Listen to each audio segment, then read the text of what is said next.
कानून व्यवस्था के भी जो हालात हैं, जैसे विकास दुबे एनकाउंटर के बाद एक चैनल ये दिखा रहा था कि 400 कानपुर के आसपास की फैक्ट्री से वो रंगदारी लेकर उन्हें सुरक्षा देता था। वो उद्यमियों को डायरेक्ट सुरक्षा दे दें ताकि उद्योगपति डायरेक्ट प्रदेश में निवेश कर सकें और सुरक्षित भी महसूस करेंगे और सरकार के पास कोई जिम्मेदारी नहीं होगी। तो 18-18 घंटे आराम से आप मोही कहाँ विश्राम, आराम से अपना प्रदेश में काम कर सकते हैं, क्योंकि माननीय प्रधानमंत्री जी ने भी 18-18 घंटे काम करके देश का बेड़ा गर्क किया है। जो बनारसी साड़ी प्रधानमंत्री जी का संसदीय क्षेत्र भी है, उसकी मशीनें 50 से 60 लाख रुपए में मिलती थी, आज वो 55 से 60 हजार रुपए में लोग बेच रहे हैं। जिस प्रदेश के पास बेंचेस नहीं हैं, जिस पटना में केंद्रीय विद्यालय किराए के कमरों में चलता है, छतें टपकती हैं, बच्चे नीम के पेड़ के नीचे पढ़ते हैं, जहां ब्लैक बोर्ड का आता पता नहीं है, उन जगहों पर आप वोकेशनल क्लासेस, आप कंप्यूटर इंटर्नशिप कराएंगे।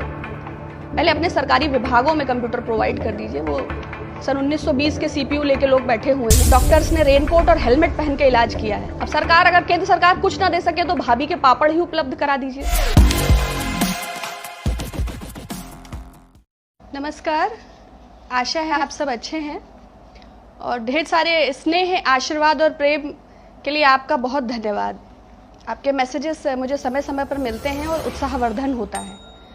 और मैं आशा करती हूँ कि इस कोरोना संक्रमण के काल में, जबकि टोटल संक्रमितों की संख्या लगभग 1.7 मिलियन हो चुकी है, आप सब सपरिवार सुरक्षित होंगे, स्वस्थ होंगे, अच्छे से अपने त्योहार मना रहे होंगे और आपका रोजगार और काम धंधा भी ठीक होगा, ऐसी मेरी ईश्वर से कामना है। कोरोना की अगर वैश्विक स्थिति हम देखें तो अब हम दुनिया में तीसरे नंबर पर आ चुके हैं। टोटल पेशेंट्स लगभग 16,95,988 और जिसमें जुलाई में टोटल परसेंटेज का 61.12%, ये हमने 6 मंथ्स में, मतलब कि 9.6 lakh cases of the total corona cases हमने मात्र जुलाई में कवर किए हैं। तो आप समझ सकते हैं कि सरकार की मार्च के बाद भी क्या तैयारी रही कोरोना को लेकर कि हम दुनिया में इस स्थिति में हैं। भले ही प्रधानमंत्री जी कहें कि फ्रांस में ये है, जर्मनी में ये है, राजधानी ये है, वहाँ जनसंख्या का परसेंटेज ये है, लेकिन वास्तविकता ये है कि न तो ICMR किट्स, न टेस्टिंग, न जांचें, न क्वारंटीन। जो एक्चुअल हालात हैं, डेटा को बिल्कुल छुपाने के बावजूद भी वो ये दिख रहे हैं कि टोटल संक्रमित 16,95,988, जिसमें मरने वालों की संख्या 37,364 है।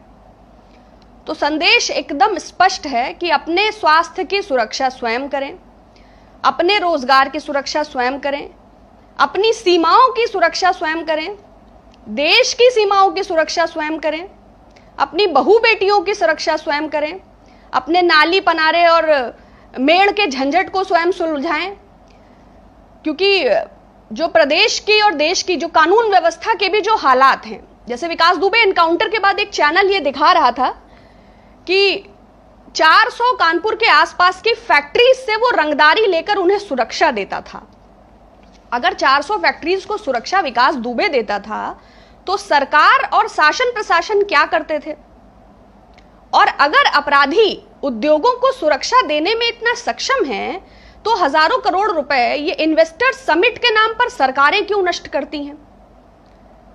जाहिर बात है कि अपराधियों को इस बात का ठेका दे देना चाहिए कि वो उद्यमियों को डायरेक्ट सुरक्षा दे दें ताकि उद्योगपति डायरेक्ट प्रदेश में निवेश कर सकें और सुरक्षित भी महसूस करेंगे और सरकार के पास कोई जिम्मेदारी नहीं होगी। तो 18-18 घंटे आराम से आप मोही कहाँ विश्राम, आराम से अपना प्रदेश में काम कर सकते हैं, क्योंकि माननीय प्रधानमंत्री जी ने भी 18-18 घंटे काम करके देश का बेड़ा गर्क किया है।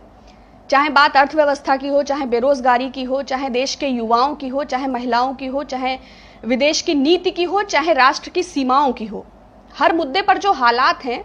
और इस कोरोना काल में 20 लाख करोड़ का जो क्रूर मजाक देशवासियों के साथ किया गया, राहत आपदा के नाम पर, MSMEs के साथ, छोटे मोटे बुनकरों और कारीगरों के साथ, जो बनारसी साड़ी प्रधानमंत्री जी का संसदीय क्षेत्र भी है, उसकी मशीनें 50 से 60 लाख रुपए में मिलती थी, आज वो 55 से 60 हजार रुपए में लोग बेच रहे हैं। तो आप समझ सकते हैं कि धरातल पर क्या त्योहार मनाए जा रहे हैं और कैसे मनाए जा रहे हैं।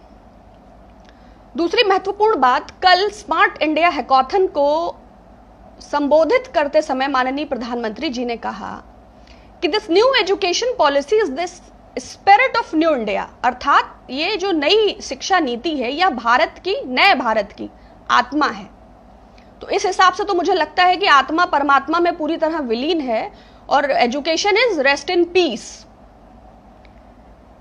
क्योंकि जो प्रदेश, देखिए, प्राइवेट शिक्षकों, स्कूलों की इतनी मनमानी को नियंत्रित नहीं कर पाता है, एडमिशन में डोनेशंस को नियंत्रित नहीं कर पाता है, और तो और इस कोरोना काल में 3 महीने की फीस माफी के लिए लाखों गार्जियंस लगातार अपने अपने स्तर पर प्रदेश और केंद्र सरकार से रिक्वेस्ट कर रहे हैं, लेकिन शिक्षा को लेकर ये सरकार कितनी मतलब सबको व्हाट्सएप यूनिवर्सिटी का ज्ञान फ्री में मिल रहा है, तो अपनी कितने लोग असुरक्षित हैं ये सुबह सुबह 6 बजे के मैसेज पे मालूम हो जाता है। इतिहास के गलत तथ्यों के साथ हमारे फोन्स पर हमें मालूम हो जाता है, तो हुमायूं ने क्या किया था, तो अकबर ने क्या किया था, तो जो जितना भी फर्जी ज्ञान संस्कृति और साहित्य और इतिहास को मिक्स करके क्रिएट किया जा सकता है वो हमें प्राप्त हो जाता है। लेकिन जहां तक रियल इश्यूज की बात है, तो आप खुद समझ सकते हैं कि चाहे वो प्राइवेट स्कूलों की मनमानी हो, चाहे फीस की माफी का इशू अब तक का रहा हो, चाहे शिक्षा माफिया की सक्रियता हो, चाहे एडमिशंस में डोनेशंस का प्रोसेस हो, चाहे नकल माफिया हो, ये भी बहुत प्रचलित है, चाहे स्कूल में बेंचेस की समस्या हो, चाहे अध्यापक खाना बनाते हुए दिख रहे हो, चाहे मिड डे मील के घोटाले हो, कीड़े हो, कॉकरोच हो, चूहे हो, चाहे स्कूल के बच्चों के बस्ते के घोटाले हो, और तो और उत्तर प्रदेश में जूते मोजे में भी घोटाला हो जाता है, जाड़े में बच्चों के स्वेटर में घोटाला, कॉपी किताबों में घोटाला।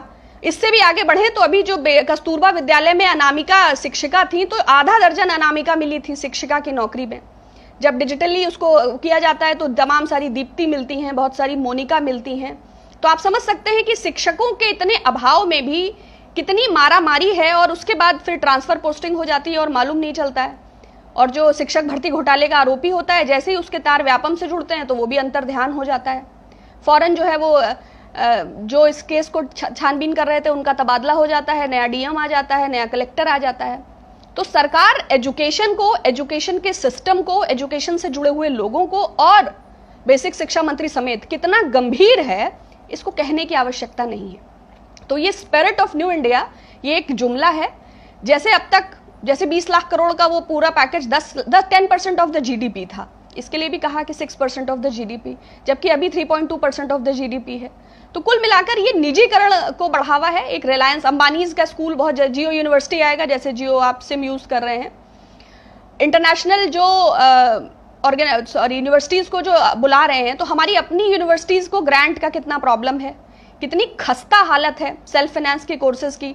दिल्ली यूनिवर्सिटी टीचर एसोसिएशन ने इसको लेकर पहले हड़ताल भी किया था, जो 30% उनको सेल्फ फाइनेंस कोर्सेज के उनको फंड्स को स्वयं उत्पन्न करना था।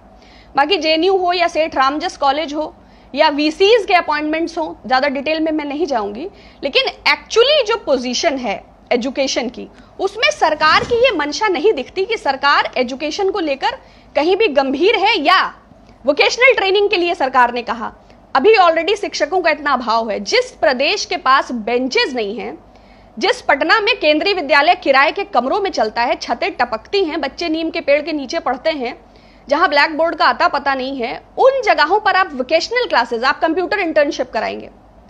पहले अपने सरकारी विभागों में कंप्यूटर प्रोवाइड कर दीजिए, वो सन 1920 के सीपीयू लेके लोग बैठे हुए हैं, उसके बाद इस स्पिरिट ऑफ इंडिया की बात कीजिएगा। क्योंकि लोक लुभावन बातें करना और धरातल पर उन्हें उतारना, तो भारतीय जनता पार्टी की तो मास्टरी है बयानबाजी में, एक से एक बयान बहादुर हैं। अगर बात कोरोना की ही हो तो वेंटिलेटर और बेड्स, डॉक्टर्स ने रेनकोट और हेलमेट पहन के इलाज किया है। अब सरकार, अगर केंद्र सरकार कुछ ना दे सके तो भाभी के पापड़ ही उपलब्ध करा दीजिए। और शिक्षा बहुत आवश्यक है, लेकिन सरकार की जो इग्नोरेंस है एजुकेशन को लेके और जो उसका परहेज है इंटेलेक्चुअल्स और बौद्धिक तबके को लेकर, वो ये कहता है, भले ही भारतीय जनता पार्टी को गोबर में कोहिनूर वाले लोग ही ज्ञानी लगते हों, लेकिन वास्तविकता इसके बिल्कुल विपरीत है। लेकिन खैर, सिस्टम पूरा ही डैमेज हो रहा है। हो सकता है आगे चुनाव की भी कोई संभावना ना हो, क्योंकि राजस्थान पॉलिटिकल क्राइसिस या इसके बाद जो आगे सरकारों के नंबर हैं उसे देखकर ये लगता है कि माननीय अमित शाह जी बहुत जल्दी अश्वमेध यज्ञ करेंगे 24 से पहले और घोड़ा छोड़ देंगे, और फिर वो घोड़ा जहां जहां से गुजरेगा वहां वहां भारतीय जनता पार्टी की सरकार बन जाएगी। फिर वो जमींदार और तालुकेदार नियुक्त कर देंगे और आम जनता का खून चूस चूस कर उनको मुहैया हो जाएगा। तो वसूली उनका मूल उद्देश्य है, वो अपराधियों के माध्यम से की जाए, टैक्सेस के माध्यम से की जाए। अभी देखिए वो संभल की घटना या विक्रम, बहुत सारी घटनाएं हैं, मैं किसी स्पेसिफिक स्टेट वो प्रदेश जिले का नाम नहीं लेना चाहती हूँ, लेकिन चाहे वो उन्नाव हो, चाहे वो शाहजहांपुर हो, चाहे वो रायबरेली हो, चाहे वो संभल हो, चाहे वो कासगंज हो, चाहे गाजियाबाद हो, चाहे नोएडा हो, सूर्योदय हत्या से होता है, सूर्यास्त हत्या से होता है, अपहरण उद्योग पूर्णतया स्थापित है। तो कुछ विशेष मेरे पास कहने योग्य नहीं है। आप सब सुरक्षित रहिएगा, स्वस्थ रहिएगा, क्योंकि क्राइम और कोरोना ये हवा की गति से बढ़ रहा है। स्वस्थ रहिए, सुरक्षित रहिए, अच्छे रहिए, फिर आपसे बात होगी। बहुत धन्यवाद।